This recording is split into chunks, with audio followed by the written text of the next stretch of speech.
It's Thursday, October 15. This is the news on PBCJ. I'm Carol Francis. In response to calls from the public, the Health and Wellness Ministry will be procuring the antiviral drug Remdesivir. This will be done through the National Health Fund for the treatment of COVID-19 infection in public facilities. We get more from Gabriel Thompson. In a release on Wednesday, the ministry said this move is based on scientific evidence. The New England Journal of Medicine recently indicated that remdesivir may be effective in the treatment of COVID-19. The drug has been shown to reduce the length of in-hospital stay by 5 days and to reduce mortality rates by 4%. However, the ministry is advising the public that clinical trials are still ongoing in various countries. So far, the drug has not received full approval in any country and is being used under emergency use authorization in some countries. Jamaica is still awaiting full registration approval in the country of origin. In the meantime, the ministry has issued a number of emergency permits for the importation of the drug. This requires a letter from the prescribing physician indicating the need for this drug and including recognition of the responsibility for prescribing an unapproved drug, as well as the consent of the patient to take an unapproved drug. The Health Ministry will update the public on the procurement of the drug in future releases. For the news on PBCJ, I'm Gabriel Thompson. The Pan American Health Organization says countries should take advantage of the new, affordable, and reliable antigen diagnostic tests recently approved by World Health Organization. Speaking at a recent virtual press conference, Director of PAHO, Dr. Carissa Etienne, says they will be distributing as well as studying its impact. Simone Absalom signed into the briefing and filed this report. The new rapid antigen tests are much more accurate in determining if someone is currently infected with COVID-19. Director of PAHO, Dr. Carissa Etienne, says her team can now provide access to hundreds of thousands of these tests via PAHO's strategic fund, with millions more expected in coming weeks. A multitude of rapid diagnostic tests have flooded the market since the pandemic began. Many of them are fast, some are cheap, yet few have been reliable. So that's why the PCR diagnostic tests, which are highly accurate and must be conducted in lab settings, have remained today the gold standard. Yet the Americas contains a rich diversity of landscapes, including urban centers and remote and hard-to-reach mountains, deserts, and islands. And as cases have increased, our centralized laboratories have been really flooded with samples, causing many of those tested to experience significant delays to receive their results. As patients wait for test results, they carry on with their lives. They go to work, they take public transportation, and visit family. This means that for days or even weeks, they run the risk of infecting their loved ones, their co-workers, and their communities. And this is exactly how a virus spreads out of control. But thanks to the tireless work of the WHO's ACT Accelerator, we now have an affordable and reliable diagnostic test that can be performed anywhere. In the meantime, PAHO has also begun helping countries implement new testing protocols so that health workers know how to use the new diagnostic tests and report their results. The new test empowers frontline health workers to better manage cases by isolating patients to prevent further spread and to begin treatment immediately. And it gives healthcare workers, whether they're working in a hospital in Buenos Aires or a mobile health clinic in the Amazon, it gives them the power to test and diagnose cases within minutes, not days, at 1/3 of the cost of the traditional PCR tests that we have been using. These new diagnostics will allow us to test more people faster and more accurately than ever before, particularly in remote communities without easy access to a laboratory. A pilot study is also currently being conducted by PAHO in Ecuador, El Salvador, Mexico, and Suriname. In the case of the study in Mexico, PAHO will closely collaborate with the Ministry of Health and the World Health Organization.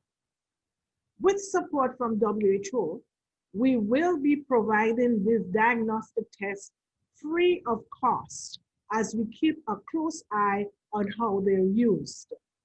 The data collected via this study will help countries within and outside of our region make the most of these new diagnostics.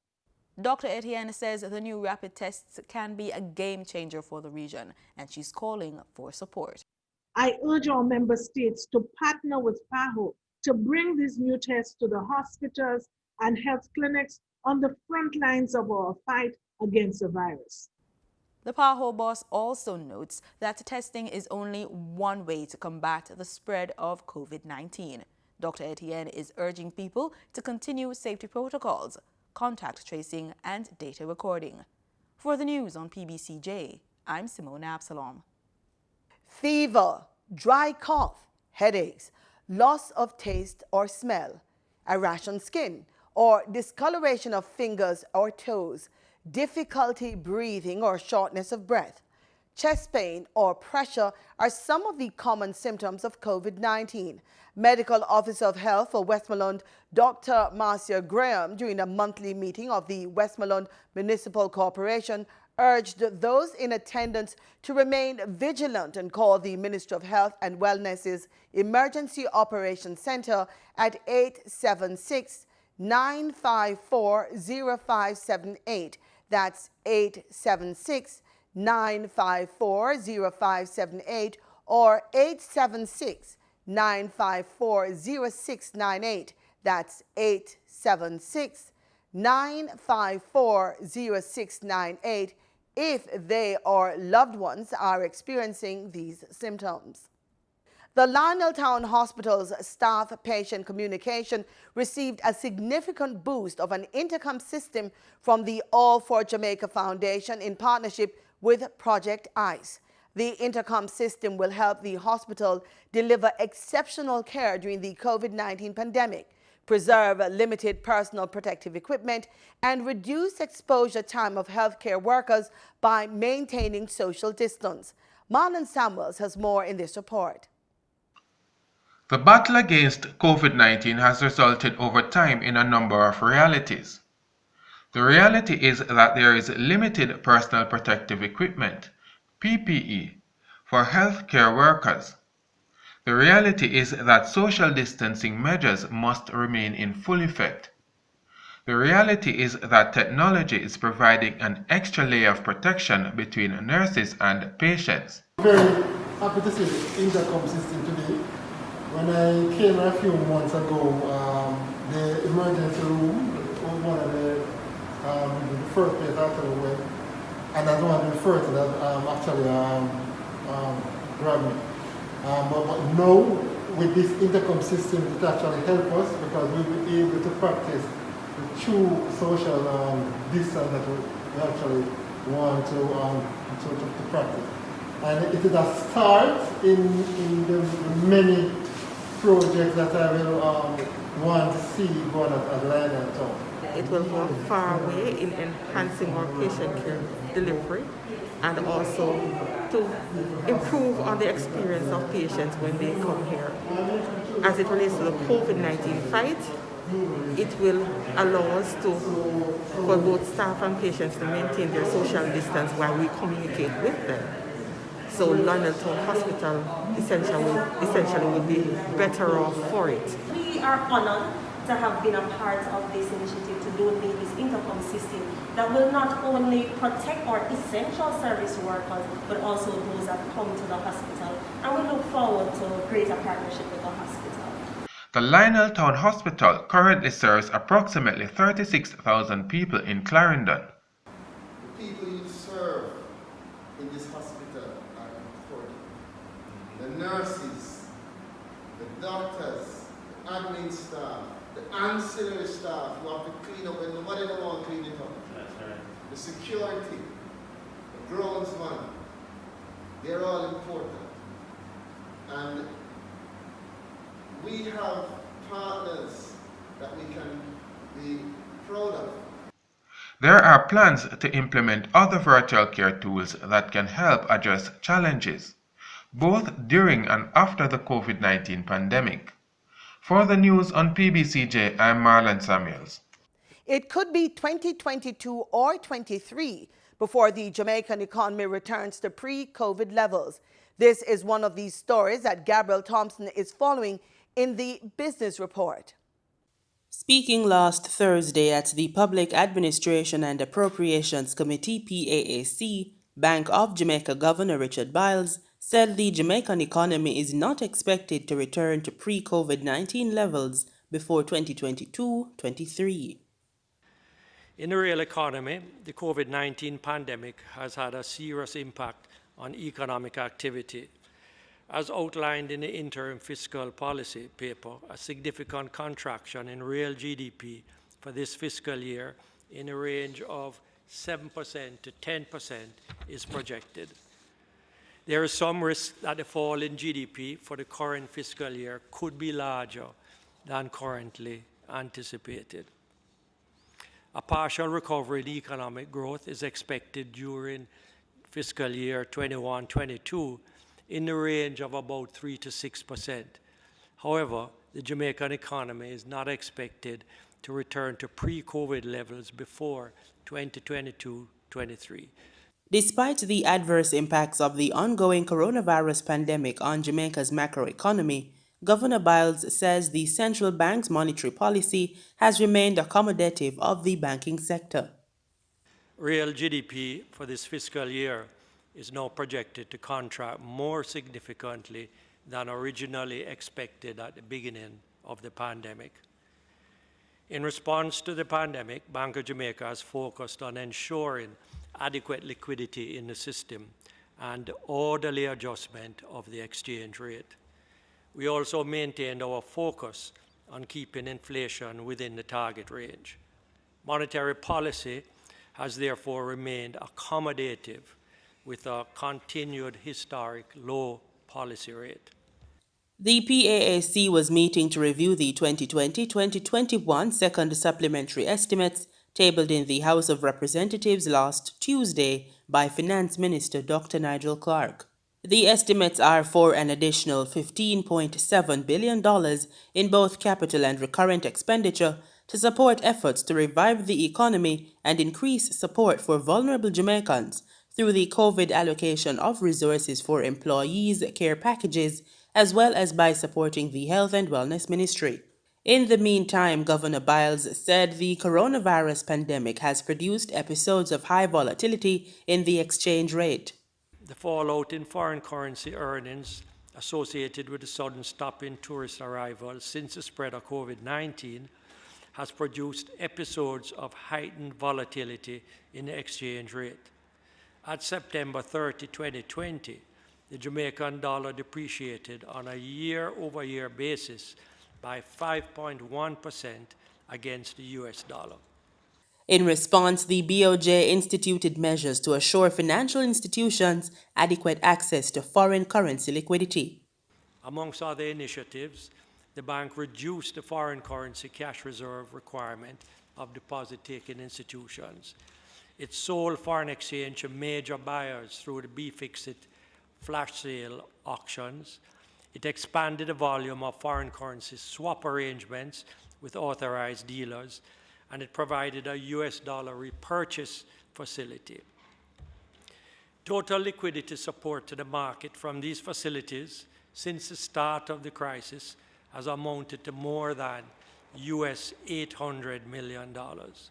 The BOJ governor said despite significant mitigating monetary and fiscal policy measures, the COVID-19 pandemic has had a substantial impact on the Jamaican economy. He also noted that there remains significant uncertainty about the prospects for the economy, particularly in the context of the rise in infections locally and globally.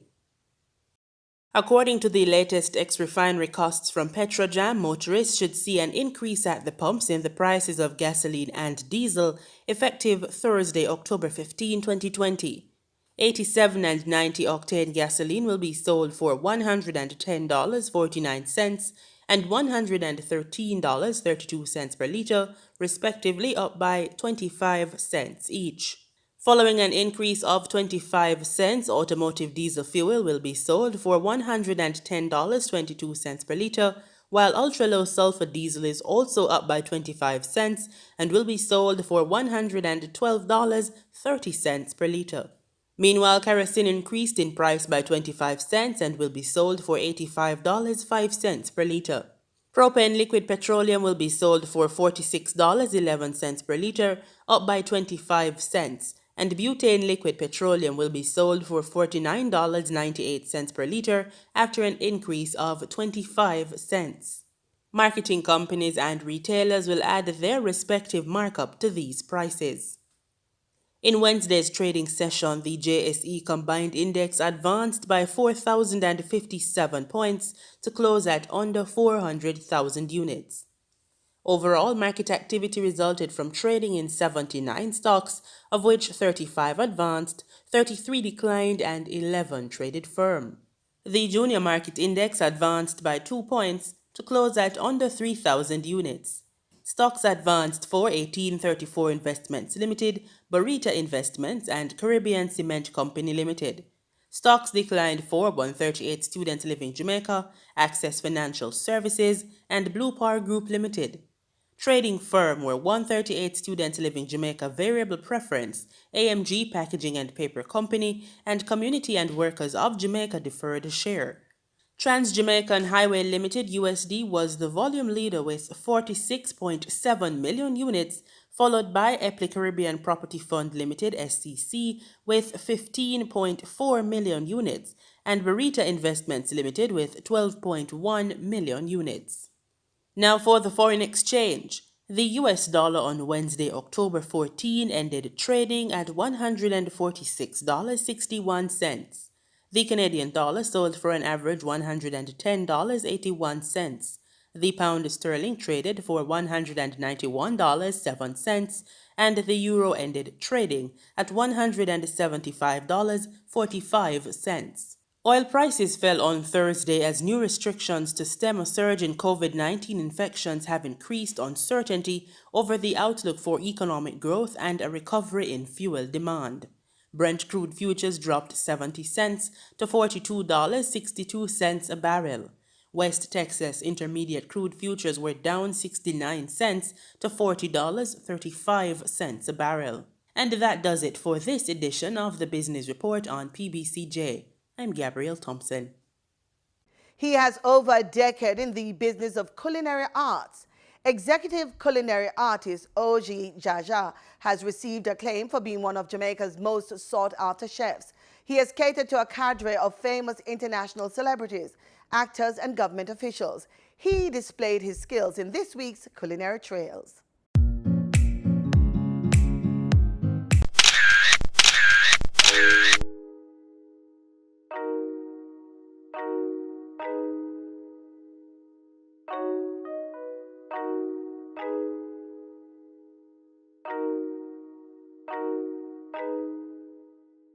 This week on Culinary Trails, we're hanging out with Chef Oji Jaja, and he's going to be showing us a little bit about the way he cooks. He's going to be telling us what he's been up to in these COVID times. So stick around, and thanks so much for joining us, Chef. It was definitely a pleasure, Simone. So why did you decide to move from being a chef, working within an institution, within a resort, to going out on your own? A big part of my mission is to contribute to the culinary landscape in a very positive way, showcasing Jamaican and Caribbean cuisine at a very high level. And I thought that the only way for me to really accomplish that would have been to set up an organization that I was able to control what actually goes out. When you work within another organization, you're really at the mercy of the owners or your executive chef or your general manager, and I wanted to be able to cover all of those bases and control the narrative.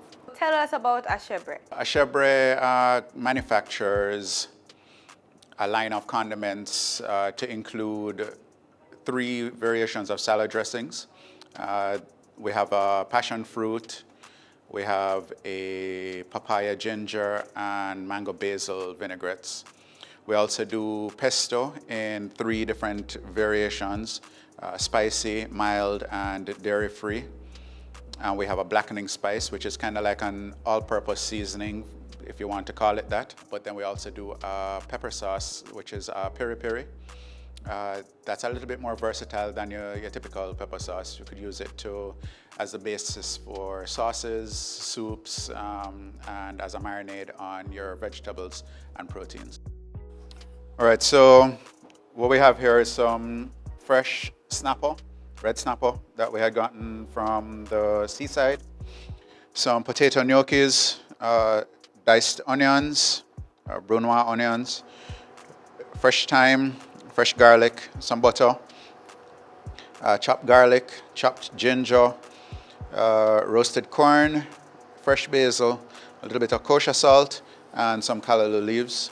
Half and half, which is cream and milk, half cream, half milk, and some coconut oil. We're going to keep it really simple. We're going to use our blackening spice to season it. The fish won't need anything else. And so we want to evenly season it so that it's fully coated on each side. You don't have to worry too much about the sodium content of the blackening spice because it's not really salty. But once you sear with it, the flavors are amazing. We're starting off in a heavy cast iron pot. We're just going to start with a small amount of coconut oil. All right, so perfect. That's heating. So once the oil starts to smoke a little, that's when we add the fish. And what we're really trying to do is that we're trying to toast these spices onto the snapper. I'm going to season this with just a little bit of salt on the other side and allow that to caramelize. While that's happening, we're going to start with our gnocchis.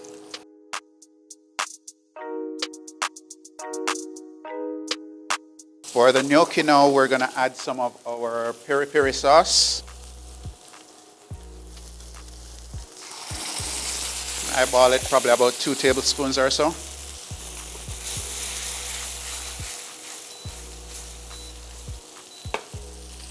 Add a little bit of cream.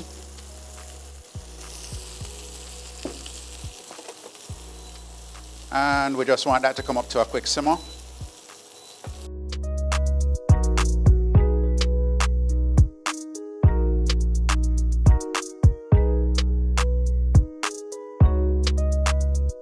There you have it, blackened snapper with peri-peri gnocchi, sauteed callaloo with some roasted sweet corn, topped with some fresh basil.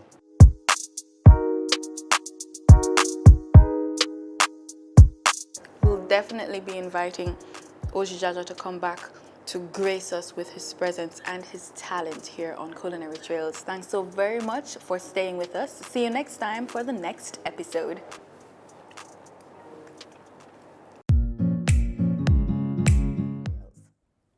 In regional news, dozens of nurses in the Bahamian capital called in sick on Wednesday.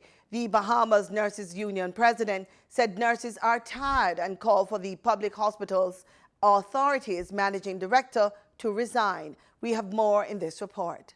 Public Hospitals Authority Managing Director Catherine Weish confirmed that 22 nurses from Princess Margaret Hospital and 9 nurses from Sandilands Rehabilitation Center called in sick today. According to Bahamas Nurses Union President Amantia Williams, there were shortages on the surgical and medical wards, clinics, operating rooms, and on the family islands. However, Weish insisted there wasn't any major fallout. The hospitals are running. I mean, it's just, whenever you have persons calling in sick, obviously that's not a good thing. But that being said, we're not experiencing any major fallout as a result of that.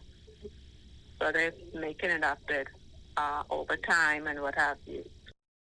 The move comes 2 days after more than 50 nurses on Grand Bahama called in sick. This after a group of nurses on that island and at SRC signed contracts that require them to work 8-hour shifts instead of 4 on, 4 off. In response, we shared an investigation had been launched into the matter. However, that response didn't sit well with the Nurses Union president, who called for Weish to resign, charging that nurses have lost faith in her. We have no faith, no goodwill, no equity in the MD. We think that she should resign. That's what the nurse is saying.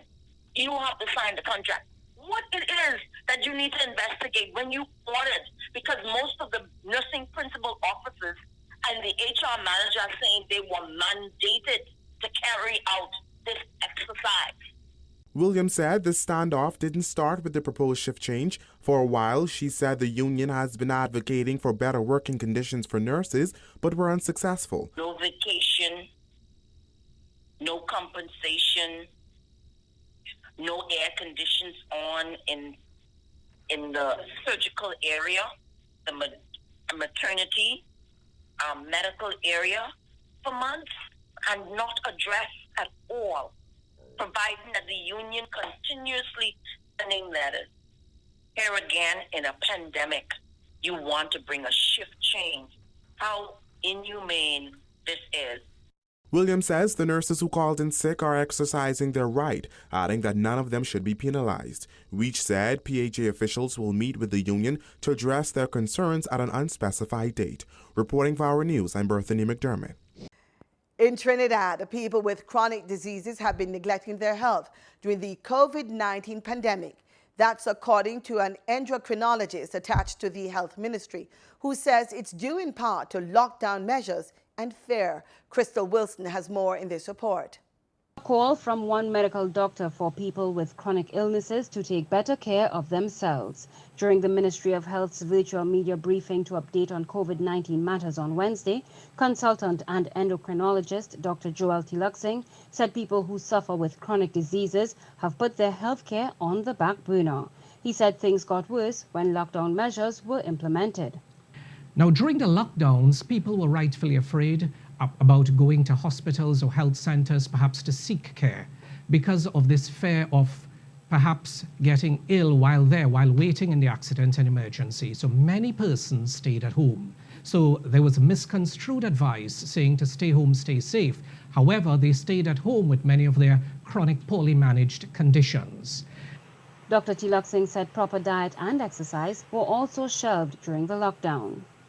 Coupled with that, there was a tendency to have poor diets and a sedentary lifestyle, once more perhaps as a result of fear of exercising. And we know that those remain the pillars when we're dealing with these chronic illnesses. Your meals rich in fruits, vegetables, peas and beans, low fat and low salt, and fish. And avoidance of a sedentary lifestyle for perhaps 30 to 60 minutes for most days in the week, whether you're running, walking, dancing, or Zumba in somewhere. The SWRHA medical consultant reminded those who suffer with diabetes, hypertension, and heart conditions that they are at higher risk of infection and contracting COVID-19.